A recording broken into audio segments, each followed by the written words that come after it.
La crisis de la balanza de pagos, segunda generación. Se podría decir que es cierto que las variables que habían resultado explicativas para las crisis financieras de los países latinoamericanos de 1982 no aplicaban para los casos europeos y el caso mexicano como tal una década después, por lo que la crisis de algunas monedas del sistema monetario europeo en los años de 1992 y 1993, junto con la crisis de México ya mencionada, traen consigo el desarrollo de nuevos modelos teóricos sobre crisis de balanza de pagos. Por ende, entran en juego nuevas variables, tales como altos niveles de desempleo, los altos tipos de interés o la desaceleración del crecimiento económico. Con todo, pueden distinguirse unos rasgos comunes a partir de los cuales podemos crear un modelo de síntesis donde un gobierno tiene que decidir si defiende o no la paridad fijada. El Estado toma en cuenta tres elementos. El primero a considerar es la existencia de incentivos a la devaluación, es decir, por alguna razón al gobierno le interesa devaluar la moneda. La necesidad de corregir un déficit comercial derivado de la progresiva apreciación real constituye otra razón poderosa para abandonar un sistema de tipo de cambio fijo y recuperar así la pérdida de competitividad. El segundo aspecto es que, paradójicamente, también existen argumentos poderosos para mantener el régimen de tipo de cambio fijo. Finalmente, suponemos que el coste de mantener el tipo de cambio fijo aumenta a medida que crece la sensación en los mercados de que la paridad será abandonada. Es decir, el coste de mantener un valor determinado del tipo de cambio fijo resulta más elevado a medida que se incrementa la tasa de depreciación esperada de la moneda nacional en los mercados de divisas. Podemos destacar la aportación de Ostfeld, que desarrolla unos modelos de crisis de balanza de pagos en los que incluye nuevas variables, principalmente los tipos de interés y el nivel de crecimiento de los salarios, en los que introduce la idea de que son las expectativas de devaluación del mercado las que inician el proceso que concluye con la devaluación de la moneda en cuestión. Asimismo, Calvo y Mendoza analizan el herding, que podría traducirse como efecto rebaño, en el comportamiento de los inversores, que crece a medida que se amplía el mercado financiero y que puede provocar crisis en países que no tienen ningún problema económico interno. Hay autores que construyen modelos sobre el contagio.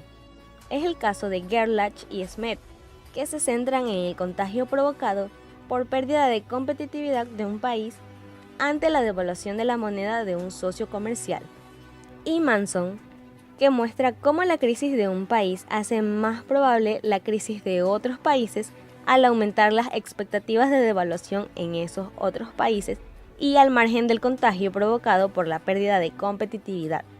Los modelos de la primera generación, además de contemplar variables que no pueden ser explicativas para la crisis de los 90, presentan una concepción demasiado mecanicista de la intervención de las autoridades monetarias.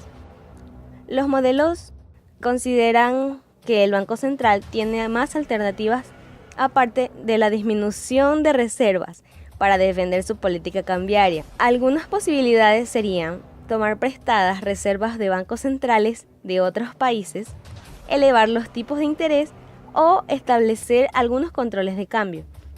Estas políticas de defensa de tipo de cambio pueden tener costes en términos de desempleo, de déficit por cuenta corriente o de encarecimiento de la deuda pública, entre otros. Cuanto mayores sean estos costes en comparación con los costes que se supondría el abandono del ancla, menos confianza tendrán los agentes privados en la determinación del gobierno de no variar su política cambiaria y más probable resultará una devaluación. En estos modelos, el ataque especulativo y la consiguiente devaluación de la moneda se producen cuando el mercado considera que el gobierno va a devaluar, es decir, cuando considera que los costes de mantener el ancla son demasiado elevados con respecto a los beneficios de mantenerla. Pero lo interesante de estos modelos es que apuntan que dichos costes dependen a su vez de las expectativas del mercado que provocan cambios en determinadas variables. Si le damos vuelta, las expectativas de devaluación traen consigo modificadores en determinadas variables, lo que conlleva el incremento de los costes de mantener el ancla. Al ser más costosos mantener el ancla, aumenta la expectativa de devaluación de los agentes privados, y así el proceso se retroalimenta, hasta que se produce un ataque especulativo contra la moneda local y la devaluación de la misma. Es importante que en estos modelos el origen del proceso estaría en las expectativas de devaluación de los agentes privados y no en el comportamiento del gobierno. Mientras que en los modelos de la primera generación el origen de la crisis está en la incompatibilidad de la política cambiaria y las políticas monetaria y fiscal del gobierno en cuestión, en los modelos de segunda generación el origen de la crisis está en cómo el mercado evalúa la contraposición entre los costes de mantener el ancla y los costes de abandonarla. Finalmente, en el modelo de segunda generación, colocan en el centro de la crisis los efectos de las políticas contracíclicas en economías maduras, las crisis autocumplidas y los rumores no vinculados con los fundamentos del mercado. Rebatiendo las implicaciones de los modelos de primera generación, estos enfoques ponen en el centro de la escena un problema de información. Estos modelos irrumpen en la teoría de la crisis cambiaria en momentos en que los economistas buscaban explicaciones para los ataques especulativos que sufrieron diversas monedas europeas en 1992, entre ellas la libra esterlina, la corona sueca y la peseta española. El debate tomó nuevos rumbos ante la falta de capacidad explicativa de los modelos de primera generación, ya que no había ocurrido nada relevante en las economías europeas en comparación con los años anteriores, con la única excepción de la reunificación alemana.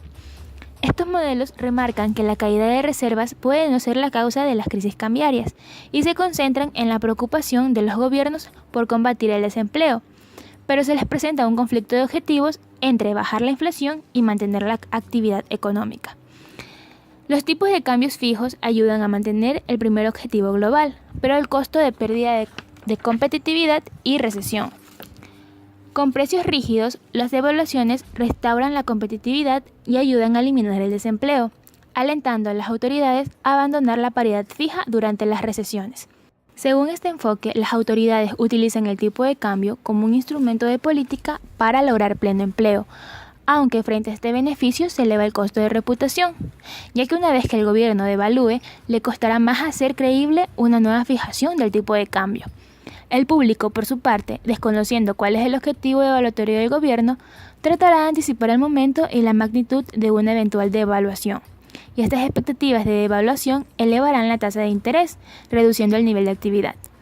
En estas circunstancias, es factible que el gobierno se vea forzado a devaluar, aunque los fundamentos macroeconómicos no lo hagan aconsejable, debido a que el beneficio en términos de empleo es sobrepasado por el costo de reputación. Pero el efecto recesivo de la suba de las tasas de interés inducidos por las expectativas cambiarias del público puede llegar a torcer la decisión. Las expectativas pueden actuar a veces como profecías autocumplidas. Si la gente cree que el gobierno devaluará, la devaluación se producirá aunque no haya estado en el plan original del gobierno. Se está en presencia de un problema de información, en el cual el público desconoce los propósitos del gobierno, debiendo por tanto formar expectativas de devaluación, tal vez infundadas para cubrirse ante una devaluación imprevista. En el siguiente cuadro se resume lo explicado anteriormente, el cual nos muestra en qué se basó el modelo de la segunda generación, donde hubo mayores expectativas de devaluación, un aumento en la tasa de interés, una mayor recesión, donde las autoridades abandonaron el tipo de cambio fijo y por último una crisis cambiaria autocumplida. George Soros se caracteriza especialmente por su capacidad para adelantarse a los movimientos de los precios de las acciones, los valores y las monedas para aprovechar las ventajas que producen cada una de ellas. En 1992, George Soros fue quien provocó la devaluación de la libra esterlina y la salida del sistema monetario europeo de Reino Unido. Se generó ganancias por más de $1.000 millones. Las políticas de Reino Unido eran de tipo de cambio fijo, a un precio demasiado alto, y la indiscreción de los miembros del Bundesbank le habían servido a Soros como una oportunidad en bandeja de plata. Soros apostó con la caída de la libra esterlina, ya que él decía que había mucho que ganar y poco que perder. Las probabilidades de la caída cada vez eran más altas. En un solo día se incrementó su apuesta por la caída de la libra esterlina de 1.500 a 10.000 millones de dólares. Al siguiente día, denominado Miércoles Negro, los mercados abrieron en Londres.